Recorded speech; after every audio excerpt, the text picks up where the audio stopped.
So the other day I posted one of those stickers on my Instagram story, like just ask me anything type of things.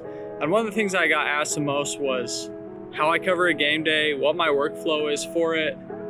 And so let's talk about it. So a real quick introduction. If you don't know who I am, my name's Tyson Hutchins, and I've been covering sports and events for a really long time. Everything from high school baseball to the college football national championship and everything in between. And along the way, I've learned a lot. At first, you're really just trying to make sure that you get the shot. You're not so worried about your camera settings even, or your positioning on the field, or the things that you do off the field, or how you're gonna edit all this footage after. You're just trying to get the shot. And honestly, that should always be your goal. No matter how long you do this for, the goal should always be to get the shot. But along the way, as you do it, there are other things that you start to think about that help you be more successful or more efficient as a filmmaker covering an event. And while most of this stuff is centered towards sports, it really would apply for any event. A wedding, a conference, anything like that that you might have to cover and turn content from really quickly. So tip number one is marking clips. Now, this simple process of marking clips honestly has probably saved me more time than anything else I've learned as a filmmaker. I have this thing, and maybe it's just me, but I call it content anxiety. And what that is over time, as I'm racking up gigabytes and gigabytes of footage, I start thinking about how long it's going to take me to sift through all this footage to find the good stuff. And honestly, it stresses me out. To alleviate this fear and anxiety that I have while I shoot, I've created this marking system that helps me move through content faster once I'm done shooting. In my line of work, we're trying to move content quickly. We're trying to get it from off the field to on social or onto a website or onto a TV show really quickly. And so this is super important for me. Now, there are a lot of camera systems that have a marking system, but they're all different. Sony might have their own, Canon might have their own. I don't know, Ari probably has one, Red has one. So for me, I don't use any internal marking system. The way I mark my clips as I'm shooting will sound super simple, but honestly, it's one of the most effective things you can do as a shooter. Whether you're editing the footage after or someone on your team is, trust me, this will help. Super simple, but this is literally all that I do. I'm shooting, I get a really good shot that I know I'm going to want to use. I hit stop, and I shoot something specific. So that when I'm going through the thumbnails, when I see that shot of something specific in the thumbnail, I know that the shot before that is the good shot. This allows me to visually move through my footage much faster. Rather than having to view every individual clip, I can just go through everything, and when I see a marker, I know that the shot before is a good shot and one that I'll probably want to use. Now, these markers could be anything, but for me, I'm gonna give you the examples of my markers that I use when I'm shooting a football game. So marker number one is a simple black frame, literally a black frame. I shoot what I want, I hit stop, I cover the lens with my hand and so that it's black, I hit record, hit stop. Black frame. Anything that's black frame it's something good. It might be a really good B-roll shot, it might be someone getting up to the line, getting ready, it might be someone talking to my camera, something that I know I'll probably want to use. Now, the second marker I use is the scoreboard. I use this after scoring plays. So a touchdown happens, I record the celebration, I get it all, I hit stop, next shot, I get a shot of the scoreboard. Now, I do this for a couple reasons. One, it really helps me keep track of the game.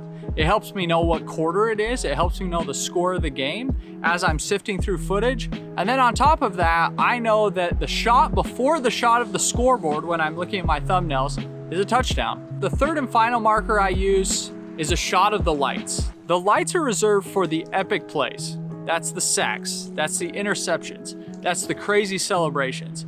The lights are what I know without a doubt I'm going to use. And those are three markers that work really well for me. It helps me sort through footage way faster and really helps alleviate that content anxiety that I talked about. Now, you could create your own markers. You could have 5 markers, you could have 1 marker, you could have 10 markers if you really wanted to. Whatever works for you to help you sort through your footage faster, that's the goal of marking your clips as you're shooting them. All right, now my second tip. This is like filmmaker nerd talk, but timecode. Now, we're not gonna get too into how to set up timecode or things like that on your camera. There are plenty of YouTube videos about that, but we're gonna talk about why it's so effective and why you should probably be using it. Timecode is essentially a timestamp that tells you the exact time and moment a shot was taken. So why would you want to use this? The reason why is because at a lot of events you have multiple cameras set up throughout the field.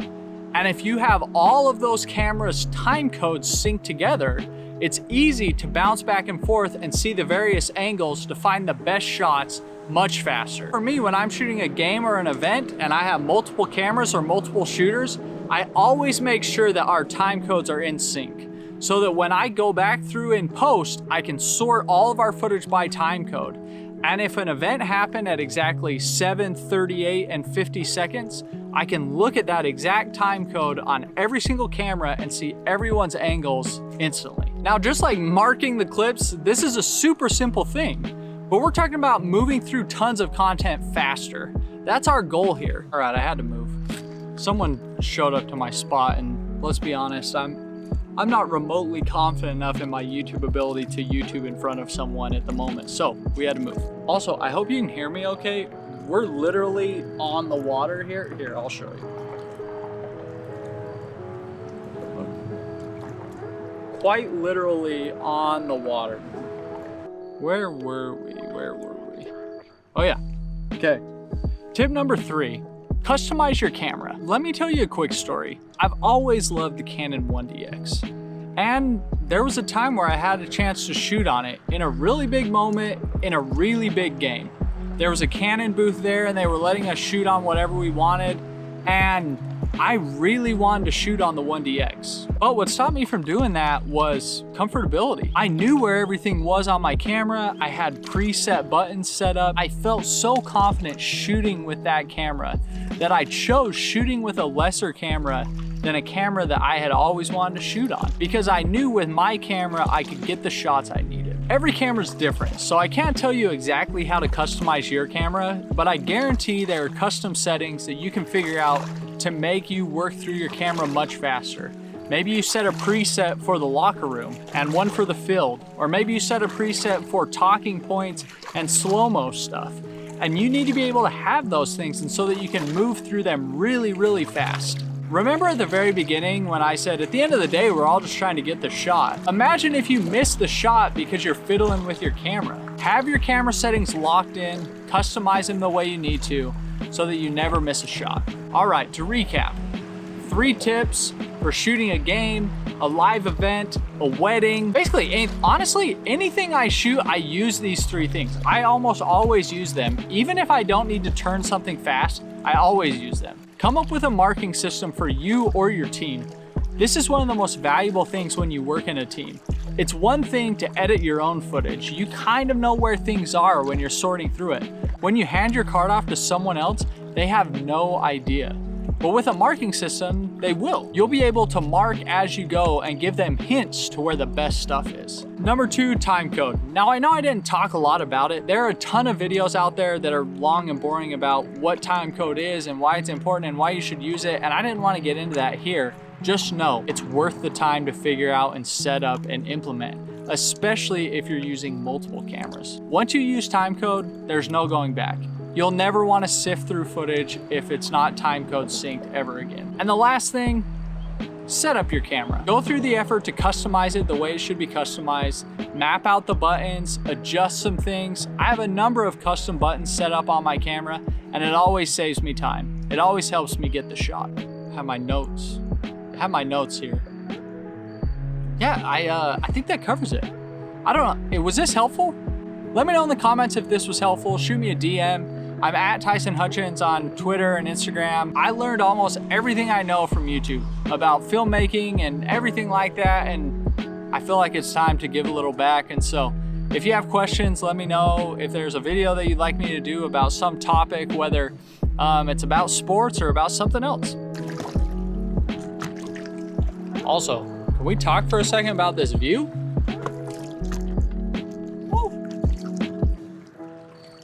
Woo! My goodness.